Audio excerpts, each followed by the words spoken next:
In the late 1990s, Friday nights followed a familiar ritual. You drove to a video rental store. You walked through narrow aisles under fluorescent lights. You searched for a movie you actually wanted to watch only to find that it was already gone. If you were lucky, you settled for something else. If you were unlucky, you wasted your time completely. And if you forgot to return the movie on time, the punishment came later late fees. Small at first, then suddenly, shockingly expensive. At the time, this was normal. So normal that no one questioned it. Blockbuster ruled the world of home entertainment.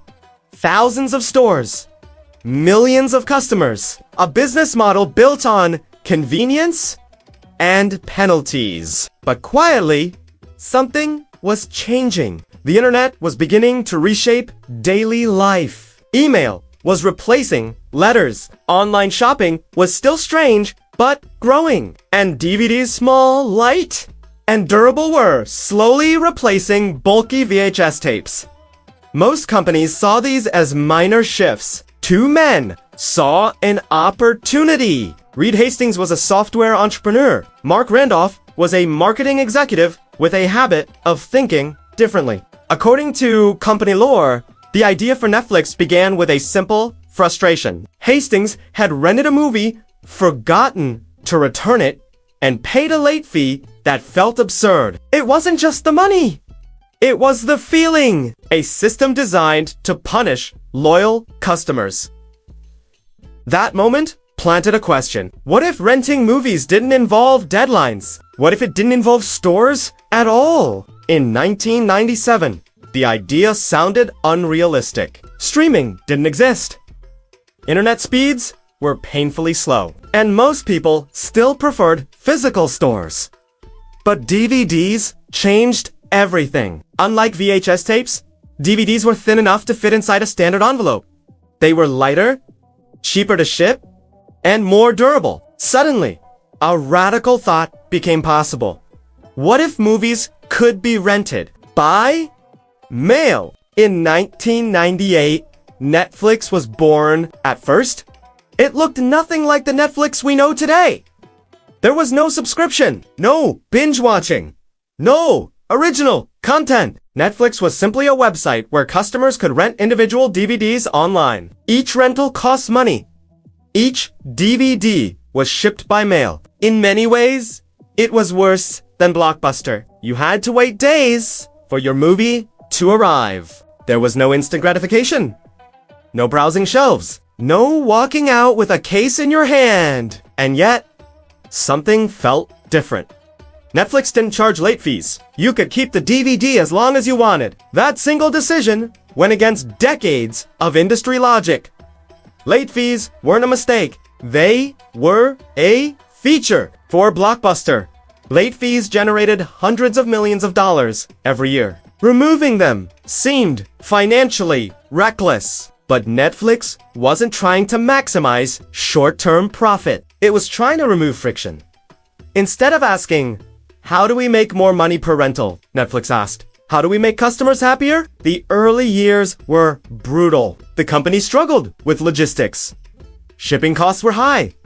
Customers were skeptical, and competitors didn't take them seriously. Blockbuster, in particular, saw no threat. Why would people wait days for a movie when they could drive 5 minutes and rent one instantly? Netflix looked like a niche experiment, a novelty for tech enthusiasts. But beneath the surface, a deeper shift was happening. Netflix wasn't building a video rental company. It was building a relationship, a system designed around trust instead of punishment, convenience instead of control, choice instead of limitation. Most people didn't notice, but the foundation of a global empire was quietly being laid. And soon, Netflix would make a decision that would change entertainment forever. By the early 2000s, Netflix was still a small company, fighting for survival. The dot-com bubble had burst. Investors were cautious. Money was tight. Netflix had a problem. Renting individual DVDs by mail wasn't scalable. Customers liked the idea, But ordering one movie at a time felt limiting. Shipping costs kept rising. And growth was slow. Then came a bold experiment. Netflix introduced something that had never existed in home entertainment before. A monthly subscription. For a flat fee, customers could rent as many DVDs as they wanted. No due dates, no late fees, no penalties. You watched a movie. You mailed it back. Netflix sent the next one. At first, even Netflix wasn't sure it would work. What if customers kept DVDs forever? What if the system was abused? But something unexpected happened. Most people behaved honestly. The system relied on a simple truth. When customers feel respected, they act responsibly. The subscription model changed everything. Instead of thinking in individual rentals, Netflix started thinking in relationships. Long-term value replaced short-term transactions. Customers weren't just renting movies, they were building queues. Lists of films they wanted to watch in the future. Personal libraries shaped by taste, curiosity, and mood. This is where Netflix made another quiet but revolutionary move. Data. Every rental was tracked. Every rating was stored. Every preference mattered. Netflix wasn't just shipping DVDs. It was learning what people watched, when they watched, what they loved, what they abandoned halfway through. While traditional studios relied on focus groups and intuition, Netflix relied on patterns. Numbers told stories humans often missed. Then, in 2000, something remarkable happened. Netflix approached Blockbuster. The offer was simple. Netflix would handle Blockbuster's online business. Blockbuster would provide brand power and physical infrastructure.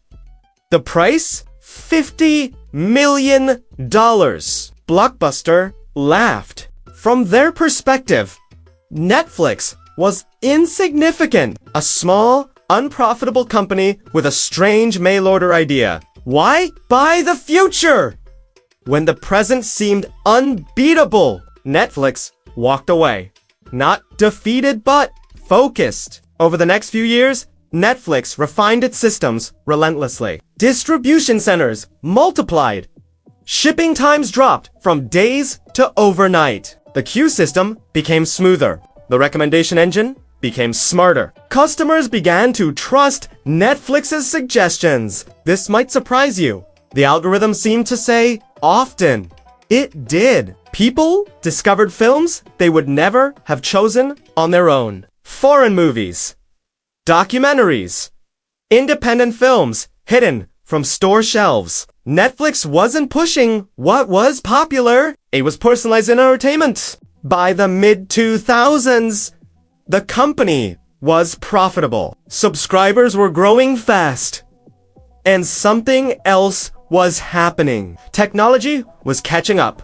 Internet speeds were improving. Broadband was spreading. Video compression was getting better. 4 years, Netflix had been planning for this moment. They knew physical media wouldn't last forever. The DVDs weren't the destination. In 2007, Netflix crossed the line that most companies are afraid to approach. It disrupted itself. At the time, Netflix was thriving.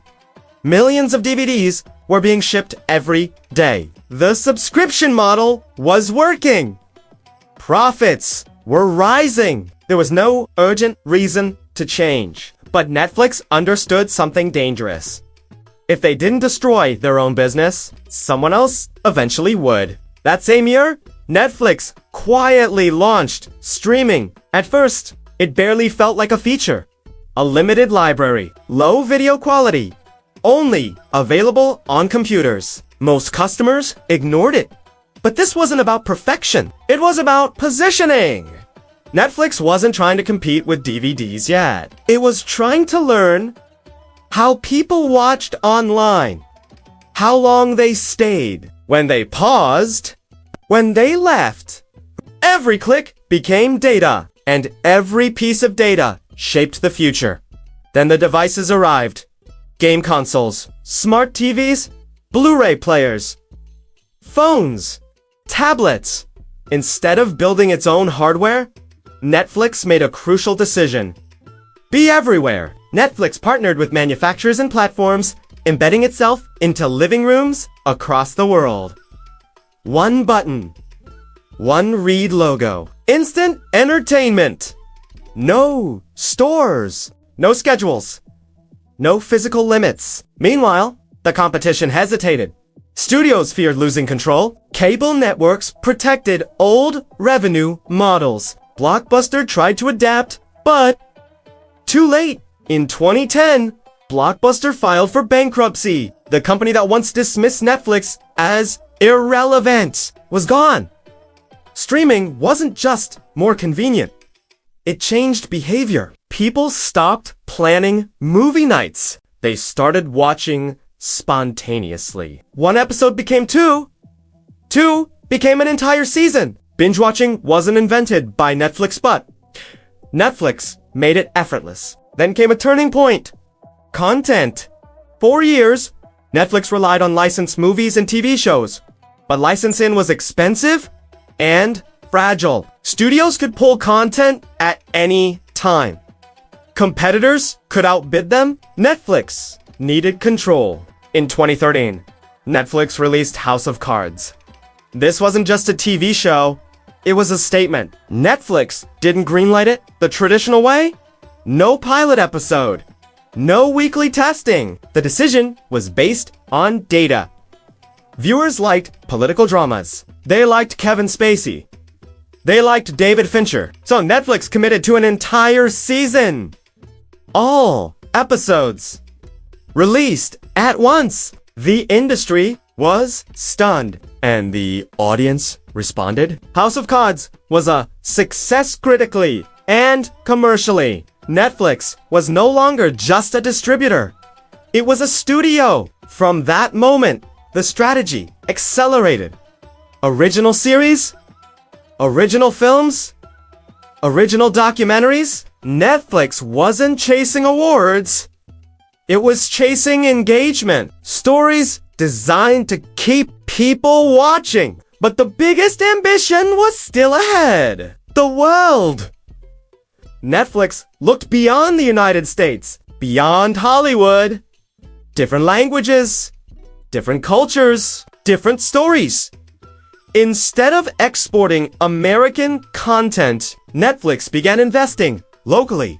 And in doing so, it discovered something powerful. Great stories. Travel. By the late 2010s, Netflix was no longer just a company. It had become a cultural phenomenon. More than 200 million subscribers worldwide. Hundreds of original series in dozens of languages. An entire ecosystem built on trust, convenience, and storytelling. Netflix had transformed entertainment, but it hadn't stopped innovating. It explored interactive storytelling, where viewers could choose the plot. It experimented with mobile-only subscriptions in emerging markets. It used artificial intelligence to personalize every thumbnail, every recommendation, every viewing experience. In a world once dominated by physical stores and late fees, Netflix had created something far more powerful.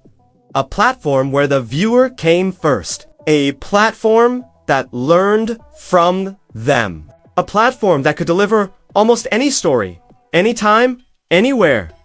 And yet, the journey was never without risk. Every move, whether leaving DVDs behind, committing to original content, or expanding globally, was a gamble. Netflix disrupted its own business repeatedly, sometimes angering loyal customers, sometimes terrifying investors, always challenging the status quo. Other companies tried to follow. Some succeeded briefly. Most failed. But Netflix had established a lead that was hard to overtake. The combination of data, content, and global reach. In 2020, during a global pandemic, Netflix became more than entertainment. It became a lifeline, a connection to stories when the world outside felt distant. A daily ritual for millions isolated at home. The empire that began with a single frustrated man paying a late fee had become a worldwide force. From DVD envelopes to smartphones, smart TVs, and living room consoles. Netflix reshaped the way humanity experiences stories. And the lesson of Netflix is clear. Innovation requires patience, vision, and sometimes the courage to disrupt yourself. It's not enough to be the best at what exists. The future belongs to those who build what doesn't yet exist. As Netflix continues to evolve, its story reminds us that technology, combined with empathy, can transform frustration into opportunity and small ideas into global revolutions. The rise of Netflix is not just a story about movies or streaming. It's a story about ambition, risk, and the relentless pursuit of change. A story that proves that even in the face of giants, one idea executed with care and vision can reshape the world. And for millions, the next episode is just a click away.